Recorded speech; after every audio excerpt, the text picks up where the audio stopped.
밝게 웃는 실버 세대, 챙겨보는 실버 TV입니다. 여러분, 저는 챙겨보는 실버 TV를 만들 때, 처음에 계획을 할 때, 정치적인 얘기는 담지 않는 것으로 원칙을 세웠어요. 굳이 사회복지, 노인복지 얘기하면서 정치적인 얘기 할 필요가 없거든요. 그런데 오늘은, 음, 듣기에 따라서는 조금 정치적인 얘기라고 들릴 수도 있을 것 같아서 미리 말씀을 드리는 겁니다.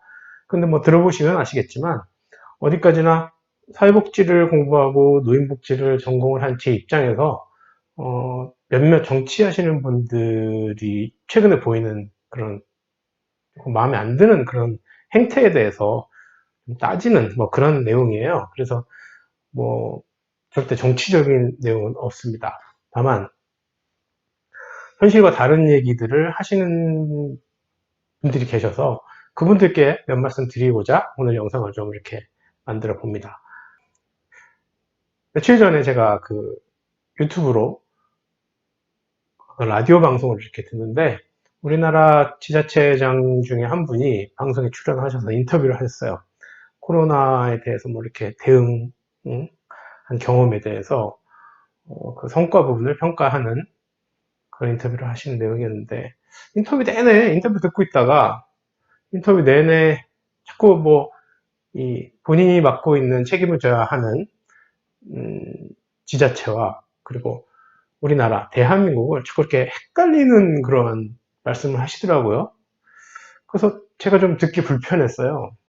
그게 뭐, 이를테면, 뭐 예를 들자면, 그 어떤 게 있었냐면, 뭐 이런 거예요. 외국 기자가 그렇게 말을 했대요.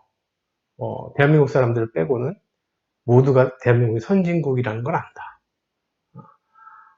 뭐 지금 우리나라가 잘 나가고 있으니까 외국인 기자는 그렇게 말할 수 있죠. 니네 최고다. 뭐, 선진국이다. 근데 그 공인이고 또 한 지자체 장인분이 그런 얘기를 낼름 듣고 와서 그게 무슨 뭐 대단한 것인 것처럼 그렇게 공식적인 방송에서 하는 인터뷰에서 말할 수 있는지 저는 그게 좀 의문이었고 또 두 번째로는 전 세계 대도시 C4이라 해서 뭐, 그 500만 인구 이상의 그 대도시의 시장들이 이렇게 모이는 그런 회의가 있었나 봐요. 거기에 모였는데 본인에게 이렇게 많은 질문과 관심들이 계속 이렇게 있었다. 이런 얘기를 하는데, 사실 그건 자기가 본인이 막 이렇게 대책을 세우고 본인이 대처를 잘하고 막 그런 건 아니잖아요. 중앙정부에서 국가가 컨트롤하고, 지자체장으로서 잘 따르고 수행을 한 결과라고 저는 생각을 해요.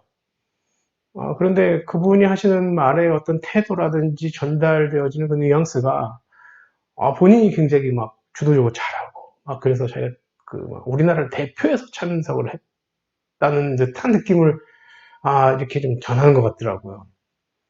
그리고 또 어이없었던 게 뭐 우리나라 정말 선진국이다. 지자체장이 왜 우리나라 대표해서 간 것도 아니고 우리나라 대표한 인터뷰도 아닌데 우리나라 이러면서 자꾸 이렇게 얘기를 하는지 저는 좀 짜증났어요, 솔직히. 냉담방이 다 되는 전철이 있는 국가가 어디 있느냐, 뭐 그렇게 얘기하는데 그렇게 따지면 우리나라 냉난방되는 전철이 다 깔려 있습니까? 뭐 일부 몇몇 대도시 위주로 지금 뭐 다 되어 있지.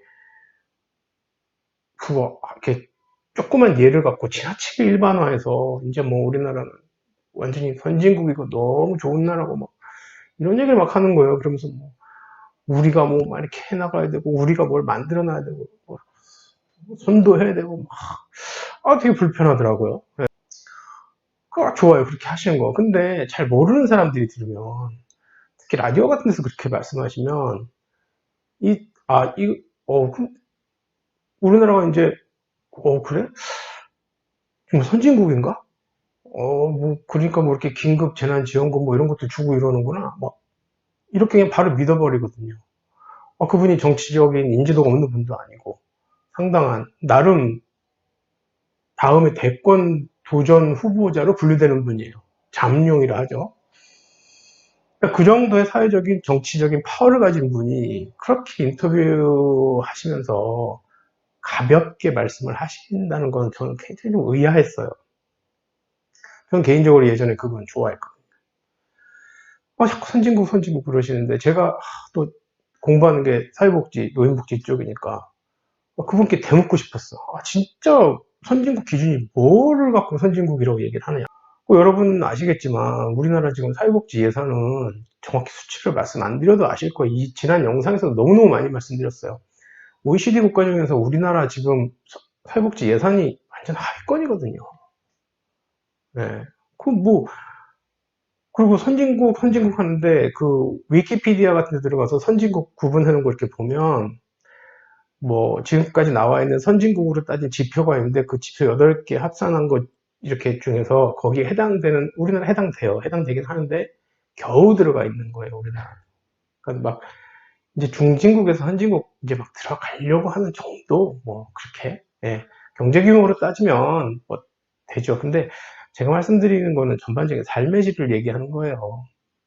그런 상황에서 마치 우리나라가 막 엄청난 이미 선진국이 된 것처럼 이렇게 말씀하시니까 제가 조금 거의 너무 드러내놓고 본인이 마음속에 있는 이런 야심이랄까 정치적인 이런 걸 벌써 시작하시나? 아니면 다행인데 저는 그런 느낌을 좀 받았어요. 예. 그리고 특히 이 노인복지 쪽에서 우리나라 아직 후진국이거든요. 앞으로 노인복지 예산이 어마어마하게 들어갑니다. 왜냐하면 저출산 고령화 영향으로 인해서 노인인구 계속 늘어나는데 OECD 기준으로 하면 우리나라 지금 노인인구의 굉장히 많은 수가 빈곤선 이하, 가난하게 사는 분들이거든요. 근데 지금 우리나라 지금 노인복지 예산이 투입되는 어디에 쓰여지는가를 보면 대부분 그냥 노인 일자리, 단기적인 노인 일자리, 그리고 노인 직접 보살피는 그냥 그 인건비 지출이 많아요. 그리고 기초연금, 진짜 당장 어려운 분들 보살피는. 그러니까 어떤 그 파운데이션, 기초를 만드는 데 들어가는 게 아니라 급증하는 노인 인구에 대해서 일단은 지금 급한 처방을 하는 단계라고요. 근본적인 어떤 준비는 전혀 하지 못하고 있어요. 예산만 지금 들어가고 있어요. 그러니까 야당이 여당이나 정부를 계속 공격하는 이유가 바로 거기에 있거든요. 그냥 물 빠진 독에 물 붓기다 하는데 그건 그럴 수밖에 없어요. 준비할 수 있는 기회도 없었고 시간도 없었어요. 그러니까 이런 상황에서 우리나라가 지금 선진국이다? 우리끼리는 그냥 사석에서 우리 국민들은 그렇게 쉽게 얘기할 수 있어요. 진짜 이번에 코로나 사태도 우리나라가 참 잘하고, 국격이 올라가고, 일본도 우리나라가 막 이렇게 누를 수도 있고, 좋아, 우리나라 이제 선진국 되나 보다. 우리는, 일반 국민도 우리는 할 수 있어. 근데 소위 대권 도전을 할 그런 마음에도 있는 분이, 우리나라 향후 지도자 꿈을 꾸는 분이 우리하고 똑같은 생각을 갖고 그렇게 근시안적으로 행동을 하시면 저는 안 된다고 생각합니다. 참고로 말씀드리면 미국 같은 경우에 지금 기초연금 개념인 SSI 같은 경우는 1인당 약 한 700불? 그러니까 한국 돈으로 한 80만 원 조금 넘는 수준으로 지급이 되고 있어요. 그러니까 물가 같은 걸 계산한다 할지라도 우리나라보다는 많이 주고 있죠. 근데 미국이 사회복지로 선진국 아니거든요. 후진국이거든요. 그런 미국보다도 더 아직 우리나라는 못하고 있어요. 아직. 할 수 있는 상황이 아니에요. 그런데 무슨 선진국입니까? 후진국 조금 벗어난 거예요. 사회복지나 노인복지 수준으로 말씀드릴 것 같아요. 지금 현재 우리나라 문제를 해결하기 위해서 현직 대통령께서는 이 큰 산들을 어떻게 넘어가야 될지 고민하고 세세한 것까지 지금 다 챙기고 있어요. 그런데 발맞춰 나가고 힘을 이렇게 합쳐서 나가셔야 될 분들이 각자 본인의 어떤 정치적인 야심이나 다른 생각들 때문에 다른 곳을 보신다? 저는 그건 아니라고 생각해요. 지금 그럴 때가 아니에요. 네. 나중에 대권 도전하시는 거, 저는 그거 그럼 그분이 정치적인 계획이시고 목표시니까 저는 오케이, 관계없어요. 근데 지금은 아니라는 얘기예요. 지금은 여기서 지금 우리가 우물쭈물하면 또 일본한테 지고 미국한테 또 멱살 잡힙니다. 80년대, 90년대 일본, 우리가 정말 부러워했던 일본 아닙니까? 어머님들은 해외여행 가면 코끼리표, 밥솥 사고, 우리들은 학교에서 워크맨 하나 그냥, 파나소닉, 소니 이런 거, 아이와 이런 거 하나 사면 안 될까 하고, 일제 그냥 이거였고, 네?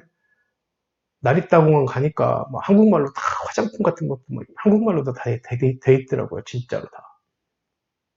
그럴 정도로 80년대, 90년대 일본은 세계적으로 정말 대단했어요. 그런 일본을 지금 작년, 올해 지금 우리나라가 맞대응을 하고 있고, 진짜 국력으로 한번 우리가 해보려고 하고 있어요.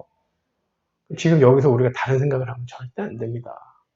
지금 세계적인 미래학자나 인류학자나 역사학자들이 그런 사태 이후에 대한민국의 역할을 세계 질서 속에서 새로이 정의해야 된다고 말하고 있습니다. 다른 생각할 틈이 없어요, 진짜. 우리 후대들에게 어떤 대한민국을 물려줘야 됩니까? 지금 개인적인 어떤 정치적인 야망 때문에 그런 우리가 좀 잘 이렇게 뭉쳐야 되는 그런 단계에서 이 힘이 좀 이렇게 흩어지는 거는 최소한 막아야 되지 않나.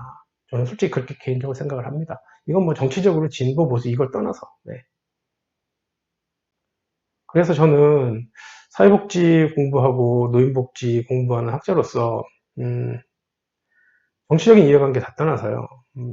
지금 어차피 한동안은 향후 수십 년은 저출산 고령화 패턴이 계속 가요.